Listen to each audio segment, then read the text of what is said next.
Time machines are bullshit.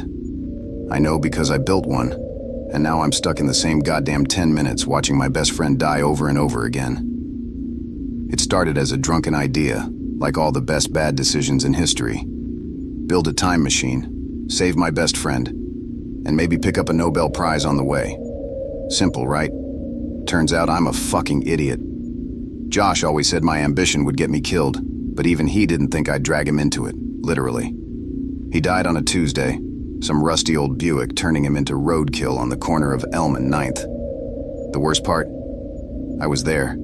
I saw the whole thing. I stood there, useless, while the car screeched, his body crumpled, and the universe moved on like nothing happened. I couldn't let that stand. He was my big brother in everything but blood. We'd both been on the streets as kids, clawing our way up and protecting each other from the big bad of the world. We survived bar fights, bad Monopoly games, and one particularly vengeful raccoon back in college. I wasn't about to let some asshole in a Buick write the final chapter. So, putting my engineering degree to use, I built it. The machine. Looked like a love child between a microwave and a car battery, with wires and lights sticking out at all the wrong angles. My workshop smelled like burnt copper and desperation by the time I was done. "This is for you, buddy," I muttered, holding my glass of scotch. "Don't worry, I've got this." I didn't have this. The first time I hit the switch, it worked. I couldn't believe it. 1 second, I was in my garage, and the next, I was back on Elm and 9th, standing on the corner like I just popped out of a goddamn magic trick. Josh was there, alive, walking down the street with his stupid grin and that half-assed swagger like he owned the sidewalk. "Josh!" I yelled, waving like a lunatic. He turned, confused, and then, boom! Buick, meet Josh. Josh, meet Buick. Again. "Shit, shit, shit!"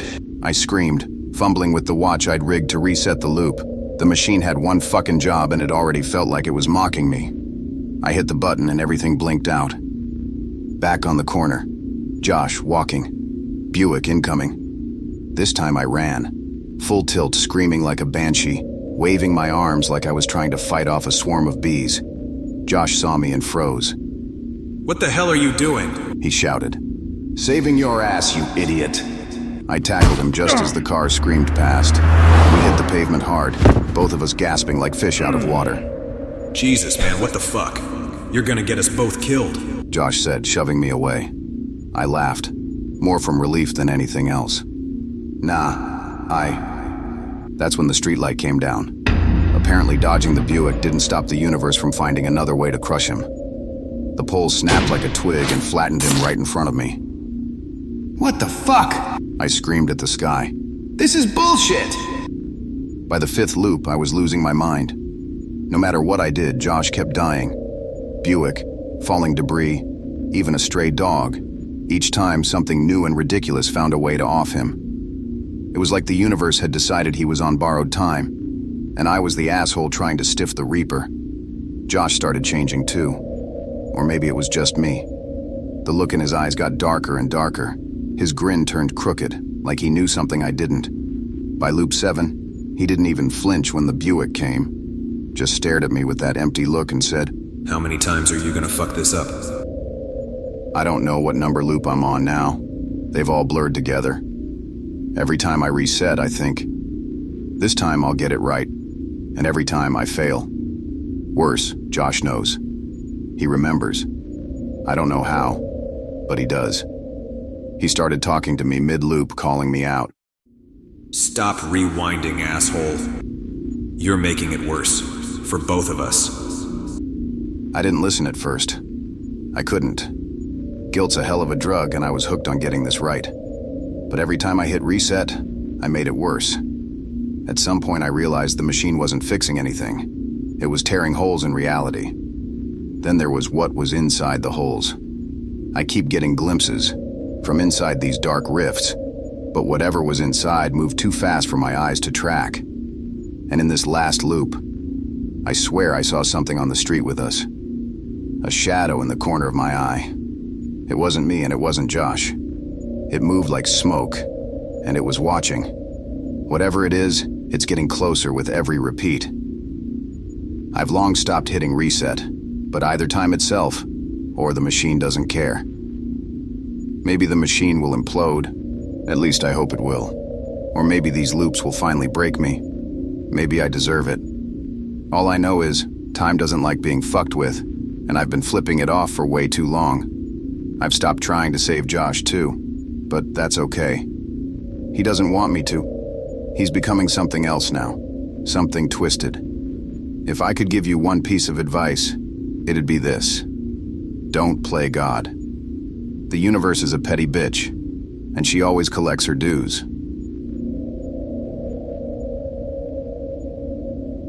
I always thought parallel universes would be cooler. Turns out they're just crowded, and everyone there hates me. I didn't mean to fall into another universe. I just wanted to skip rush hour traffic. Google Maps was a mess.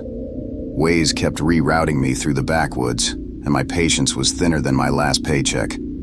So when I saw a bridge just chilling in the middle of the woods, I figured, fuck it. Why not?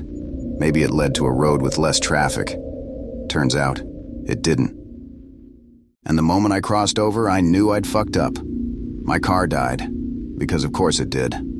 I got out and started walking to get to a spot with cell service. That's when I noticed. The trees were a little too tall, the air a little too thick, and the sky wasn't the color it should have been. It was like someone had scribbled over it with an old red marker. Even the wind didn't feel right. It breathed through the trees, and not in a calming ASMR way. More like a, we know where you sleep kind of way. And then I saw him. Me, but not me. He stood there, idly flipping a knife between his fingers like he was born with the damn thing. His eyes, they were dull, empty, like someone had scooped out whatever made me human and filled the space with static. We just stood for what seemed like forever, watching each other.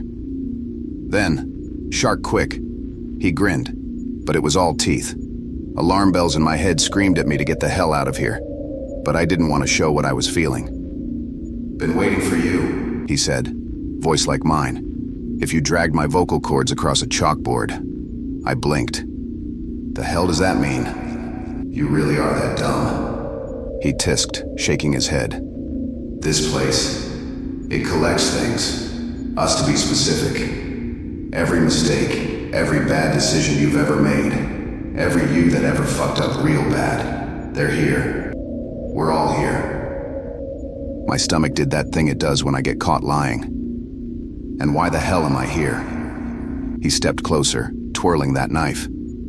Because you're the last one and time's up. I ran, because fuck all of that. Problem was the woods weren't woods anymore. The trees twisted like they were trying to block my way, gnarled branches reaching down to slice across my face as I ran by. The ground pulsed under my feet, breathing, shifting, trying to trap me. Or maybe that was just in my head with the voices. Yeah, those were new.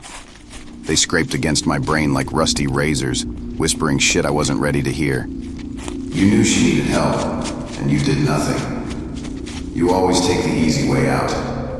You didn't finish the job, he was still breathing. I shook my head, trying to drown them out, but they weren't just voices. They were me.